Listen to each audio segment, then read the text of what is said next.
नमस्कार, मैं अशोक कुमार पांडे और स्वागत है आपका टीसीएच पर। आपको याद है जब यह पूरा मामला शुरू हो रहा था, ईरान के इर्द गिर्द अपने जंगी जहाज लगा रहा था अमेरिका। बहुत नाम चल रहा था उस समय यूएसएस अब्राहम लिंकन का और यूएसएस गेराल्ड आर फोर्ड का। बताया जा रहा था कि ये दुनिया के सबसे शानदार जहाज हैं, ये ऐसे जहाज हैं जिनके ऊपर फाइटर जेट रहते हैं जो उड़ सकते हैं और उड़कर ईरान को तबाह कर सकते हैं। बताया यह जा रहा था कि जिस तरह से ईरान को इन्होंने घेरा है, चुटकी में 2-4 दिनों के अंदर अमेरिका पूरे ईरान पर कब्जा कर लेगा। आपको पता है कि अब इनका क्या हाल है? एक एक करके हाल बताता हूं। पहला, यूएसएस अब्राहम लिंकन, ये जो इनका जंगी जहाज था, इसमें डैमेज हुआ है। ईरानी ड्रोन्स और ईरानी मिसाइलों से इसका अच्छा खासा नुकसान हुआ है और बताया यह जा रहा है कि अब वो वहां से हटाकर कहीं और भेज दिया गया है। एक और जो उनका दूसरा था, यूएसएस गेराल्ड आर फोर्ड, उसके साथ क्या हुआ? तो जेराल्ड आर फोर्ड की हालत यह है कि उसमें आग लगी है और अमेरिका यह कह रहा है कि आग तो यूं ही लग गई है। उसके ऊपर कोई बम नहीं गिरा, कोई रॉकेट नहीं गिरा, उसके ऊपर कोई ड्रोन नहीं आके गिरा, वो अपने आप ही उसके अंदर आग लग गई है और उसको बुझा लिया जाएगा, वगैरह वगैरह वगैरह। अब इसके साथ जोड़कर आपको एक और खबर बता देता हूं। कल यह खबर आई कि इराक के पास अमेरिका का एक लड़ाकू जहाज गिर गया। गिर गया कह रहा हूं अभी मैं। ईरान का दावा यह है कि उसने यह जहाज गिरा दिया है और अमेरिका कह रहा है नहीं नहीं, ईरान ने जहाज नहीं गिराया है, अपने ही किसी टेक्निकल प्रॉब्लम की वजह से जहाज टकरा गए थे और गिर गए हैं और फला हुआ है और ढिमका हुआ है। इसके पहले भी अमेरिका के कई जहाज गिरे हैं और हर बार अमेरिका ऐसा ही बहाना बनाता है कि इंटरनल प्रॉब्लम हो गई, आपस में टकरा गए, कहीं कोई दिक्कत हो गई, कहीं कुछ हो गया और बचे हुए जहाज इजराइल के अंदर लैंड करा दिए गए हैं। सवाल तो यह बनता है कि अगर अमेरिका सही बोल रहा है तो फिर ऐसे जहाजों के भरोसे ईरान जीतने वो चला था जो आपस में टकरा जाते हैं, जिनमें अपने आप आग लग जाती है, जिनमें टेक्निकल माल फंक्शन हो जाता है। बहुत साफ समझ में आता है कि ईरान के अटैक में ये जहाज गिरे हैं और अब दुनिया में अपनी बेइज्जती ना हो, उसके जहाजों की डिमांड कम ना हो जाए, इसलिए अमेरिका कह रहा है अपने आप ही आग लग गई। तो जिन जहाजों और जिन जंगी जहाजों के भरोसे अमेरिका बड़ी बड़ी बात कर रहा था, उनकी हालत यह है, कोई आसमान में मारकर गिरा दिए जा रहे हैं तो जहाज जो उसके पानी के थे वो डैमेज होकर वापस लौट रहे हैं। वो अमेरिका की कोई खास मदद कर नहीं पा रहे हैं। दरअसल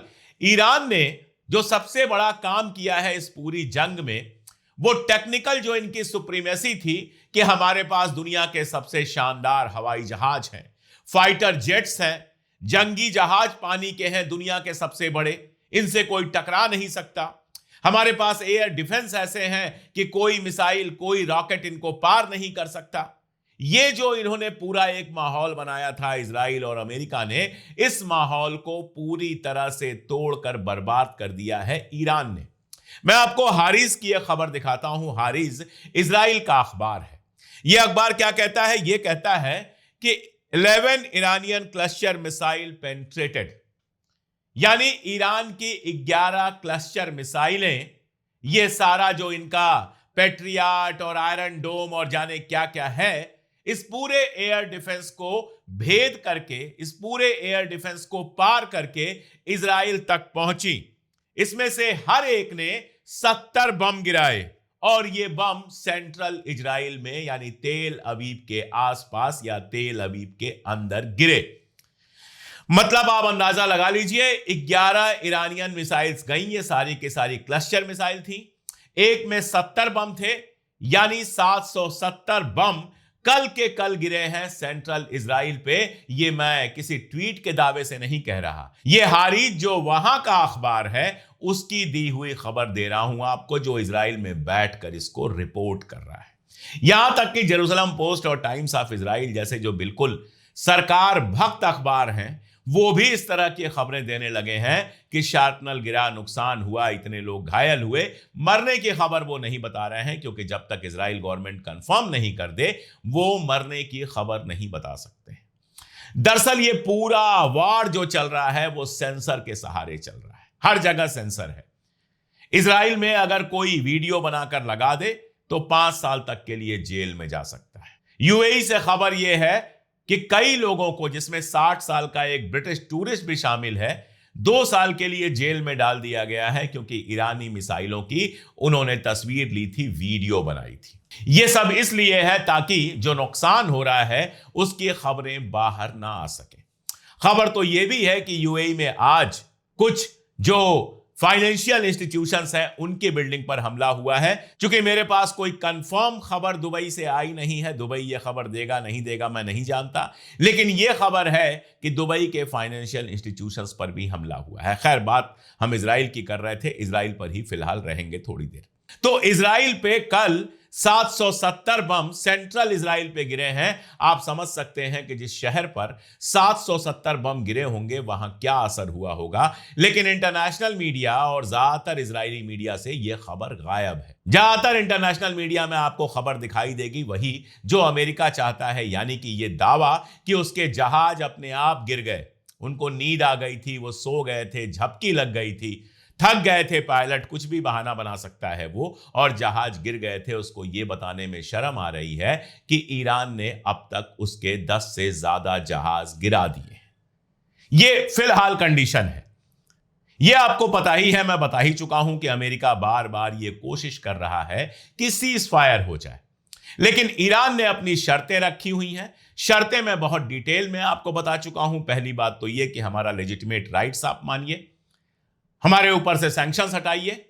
दूसरा यह कि हमारा जो नुकसान हुआ है वो नुकसान चुकाइए। और नुकसान चुकाइए वाला नुक्ता मैंने काफी पहले आपसे कहा था कि ईरान इस बार मुआवजा मांगेगा। कल सैयद मुज्तबा खामनेई जो ईरान के नए सुप्रीम लीडर हैं, उनका पहली बार बयान आया। कई भाषाओं में उनका ट्विटर हैंडल लॉन्च हुआ, सबसे पहले पर्शियन में, फिर अंग्रेजी में, फिर हिब्रू में, ताकि इजराइल के लोग भी पढ़ सकें। ये उनके अलग अलग ट्विटर हैंडल लॉन्च हुए और सीरीज ऑफ ट्वीट उनका आया, एक के बाद एक कई सारे ट्वीट उनके आए। और इस ट्वीट्स में भी उन्होंने बहुत क्लियर किया कि ईरान को मुआवजा चाहिए। जो नुकसान आपने ईरान में पहुंचाया है, खासतौर पर सिविलियन बिल्डिंग्स पर जो आपने नुकसान पहुंचाया है, हमारी बच्चियों को मारा आपने, हमारे बैंक पर हमला किया, इन सब का नुकसान का मुआवजा भरना पड़ेगा। ये बात जो वहां के नए रहबर हैं, जो वहां के नए सुप्रीम लीडर हैं, सैयद मुज्तबा खामनेई, उन्होंने बहुत साफ साफ कल लिखा अपने एक ट्वीट में। इसके बाद जो पड़ोसी मुल्कों पर हमला कर रहा है ईरान, उसके बारे में भी उन्होंने लिखा।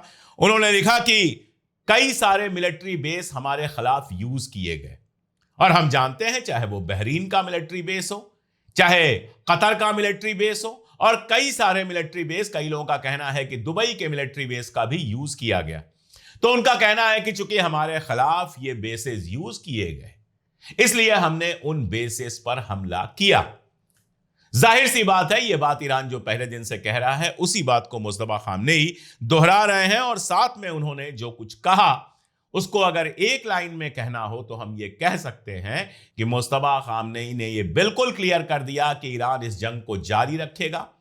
ईरान के सुप्रीम लीडर को जिस तरह से शहीद किया गया, जिस तरह से बच्चियों को मारा गया, मीनाब में स्कूल पर बम गिराकर, इन सब शहादतों का बदला लेने तक ईरान इस जंग को जारी रखेगा। यह बात मुज्तबा खामनेई ने कल अपने ट्वीट्स में कही। यह इनकी पहली सीरीज ऑफ ट्वीट है। अभी तक सुप्रीम लीडर का हम कोई वीडियो नहीं देख सके हैं, अभी तक कोई वीडियो जारी नहीं किया गया है। कई लोगों का कहना है कि जब इनके पिता यानी पिछले सुप्रीम लीडर के घर पर हमला हुआ था तो ये उस समय थे और इनको भी चोट लगी है। ये हो भी सकता है और नहीं भी हो सकता है।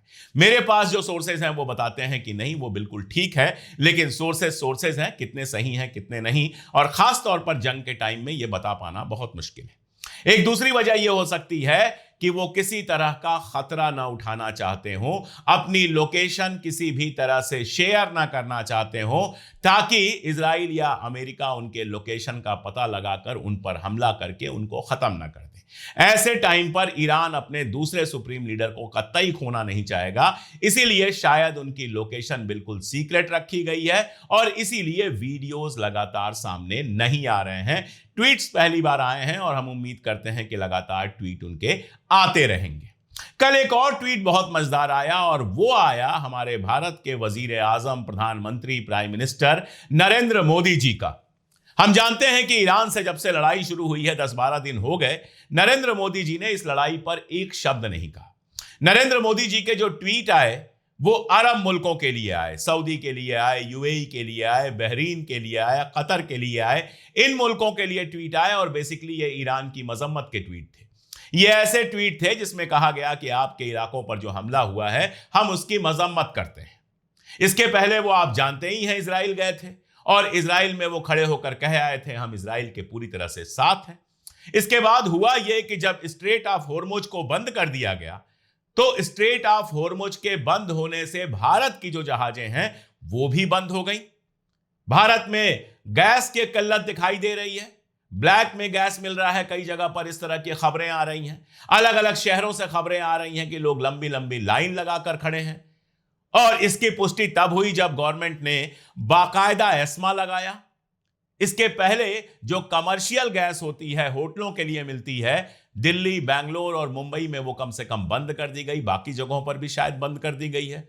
होटलों में खाना या तो मिल नहीं रहा है या फिर लकड़ी पर पक रहा है या इंडक्शन पर पक रहा है, यानी एलपीजी की प्रॉब्लम तो है। भले सरकार कह रही है कि एलपीजी है, लेकिन एलपीजी की प्रॉब्लम सड़क पर दिखाई दे रही है। अब एलपीजी की प्रॉब्लम तभी खत्म हो सकती है, या आप कह सकते हैं कि पेट्रोल और डीजल की प्रॉब्लम को तभी टाला जा सकता है जब स्ट्रेट ऑफ होर्मुज से हमारे यहां लगातार आना शुरू हो तेल। जो हमारे जहाज फंसे हुए हैं, अगर वो नहीं आएंगे तो आने वाले दिनों में पेट्रोल और डीजल की मुसीबत भी बढ़ सकती है। अब जाहिर है भारत सरकार चिंता में है। चिंता में है तो पहले विदेश मंत्री के लेवल पर बात हुई। जयशंकर ने अरागची के साथ बात की और ट्वीट किया और उसके बाद ही कल यह खबर चलनी शुरू हुई। हमें भी एक बार लगा था कि शायद यह खबर सच हो कि ईरान ने जहाजों को निकलने की इजाजत दे दी है। यह खबर सोर्स से आई थी और हमारे भारतीय मीडिया ने इसको चलाया था, लेकिन उसके बाद सोर्स से ही यह खबर आई कि ऐसा सही नहीं है। अभी तक किसी बड़े आदमी का बयान इसके सही होने या गलत होने पर नहीं आया है, इसलिए हम नहीं जानते हैं क्या सही है, क्या गलत है, क्या प्रोसेस चल रहा है। लेकिन नरेंद्र मोदी का कल का फोन करना यह बताता है कि इजराइल के साथ जो उन्होंने दोस्ती दिखाई है वो काफी भारी पड़ी है और फाइनली उनको ईरान के राष्ट्रपति से बात करनी पड़ी। जिस ईरान के खिलाफ यूएन में वोट हो गया, जिस ईरान के खिलाफ सारे अरब मुल्कों को ट्वीट हो गया, उसी ईरान से आपको बात करनी पड़ी। मेरा मानना है कि यह बात काफी पहले करनी चाहिए थी। आप करते, मजम्मत करते, अरब मुल्कों पर जो हमला हुआ है उसकी मजम्मत करते, कोई बुराई नहीं थी। अरब मुल्क खुद मजम्मत कर रहे हैं ईरान ने जो हमला किया है उसकी। लेकिन इसके साथ आपको इस बात की भी मजम्मत करनी चाहिए थी कि ईरान के ऊपर इजराइल और अमेरिका ने हमला किया। अगर सऊदी के ऊपर, यूएई के ऊपर, कतर के ऊपर और बाकी अरब मुल्कों के ऊपर ईरान ने हमला किया है, भले अमेरिकन बेसेस और अमेरिकन इंटरेस्ट पे हमला किया है, तो ईरान के ऊपर तो सीधे इजराइल और अमेरिका ने हमला किया था और उसके लीडर को मार डाला था, उनके घर में मार डाला था। क्या यह काबिले मजम्मत नहीं था? क्या इसकी मजम्मत नहीं होनी चाहिए थी? क्या इसकी निंदा नहीं होनी चाहिए थी? क्या प्रधानमंत्री मोदी को एक ट्वीट नहीं करना चाहिए था कि यह गलत है, किसी खुद मुख्तार मुल्क के अंदर घुसकर बम मार देना और उसके नेता की हत्या कर देना गलत है? बिल्कुल करना चाहिए था।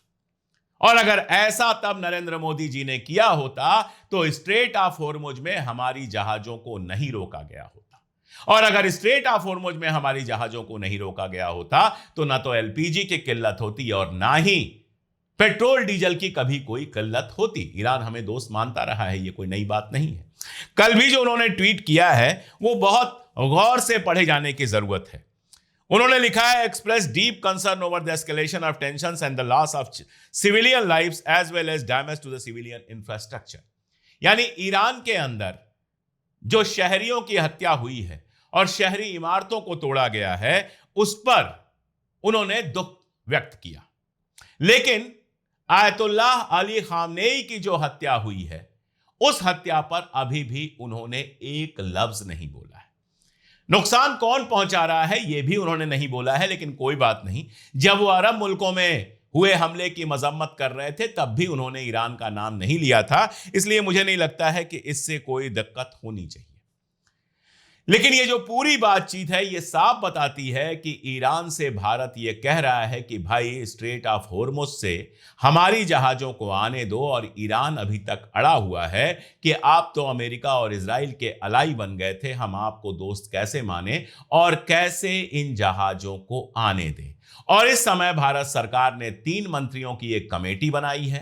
नरेंद्र मोदी जी ने कल खुद बात की है, भारत सरकार किसी भी तरह से ईरान के अपने जहाजों को लाने की इजाजत चाहती है। तो नरेंद्र मोदी जी ऐसा लगता है कि इस पूरे मामले में अपने खेल में फंस गए हैं। लेकिन मैं उम्मीद करता हूं कि ईरान ये जो इल्तजा की जा रही है इस पर गौर करेगा और हमारी जहाजों को आने देगा, क्योंकि ईरान भी भारत को हमेशा के लिए नहीं खोना चाहता। भारत एक बड़ा देश है और भारत के सपोर्ट का एक बड़ा मतलब है, या कम से कम ये कंडीशन बन जाए कि भारत सपोर्ट ना करे तो विरोध भी ना करे, ये भी अपने आप में एक बड़ी से बड़ी बात हो जाएगी। इसलिए मुझे लगता है कि हाल फिलहाल भले एक आध दिन और लग जाए, लेकिन ईरान कुछ शर्तों के साथ इंडियन जहाजों को स्ट्रेट ऑफ होर्मुज से निकलने की इजाजत दे देगा। ईरान भारत को खोना नहीं चाहेगा। उधर कुछ खबरें आपको बतानी जरूरी हैं फलस्तीन से।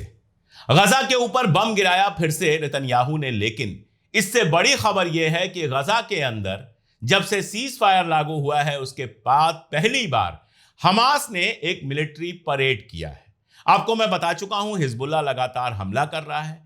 कल अगर मुस्तफा खामनेई के बयान को देखा जाए तो उन्होंने इशारा किया है कि हौथी भी पूरी तरह से तैयार हैं और उनके कहने पर रेड सी कभी भी रोका जा सकता है। और अब ऐसा लग रहा है कि हमास ने भी जितनी ताकत बची हुई है उसको रीगेन किया है और गजा के अंदर कम से कम अपनी ताकत दिखाने की कोशिश कर रहा है। तो ये जंग लगातार रोज बढ़ती जा रही है, रोज इंटरेस्टिंग होती जा रही है। अमेरिका चाहता है अब किसी तरह से जंग रुक जाए, लेकिन ईरान इस बात पर मुतमईन है कि ऐसे ही जंग रोककर आपको 8-10 महीने नहीं देंगे कि आप दोबारा हम पर हमला कर दें। अगर इस बार जंग रुकेगी, जो तीसरी शर्त मैं बता रहा था, 2 शर्तें बताई थी मैंने, तीसरी शर्त जो रखी है उन्होंने बहुत क्लियर रखी है कि इस तरह का आपको समझौता करना पड़ेगा कि दोबारा हमारे ऊपर हमला आप ना कर पाए। अब किस हद तक ट्रंप झुकना चाहेगा या झुकेगा, हालांकि ट्रंप कुछ भी करेगा उसको अपनी जीत ही बताएगा। आज फिर उसने बड़ी धमकी दी है, लेकिन यह जंग रोकने के लिए अब अमेरिका भी मजबूर हो रहा है। यह बात बहुत साफ साफ दिखाई दे रही है। किस मोड़ पर जाकर जंग रुकेगी, कहां तक यह जंग चलेगी, या फिर जंग बढ़कर आलमी जंग में यानी कि वर्ल्ड वार में बदल जाएगी, ये तो हम फिलहाल नहीं जानते। लेकिन ये हम जानते हैं कि अमेरिका और इजराइल का गरूर ईरान के अंदर जिस तरह से टूटा है, आज तक तो हमने टूटता हुआ नहीं देखा था। आज के लिए इतना ही, बहुत शुक्रिया।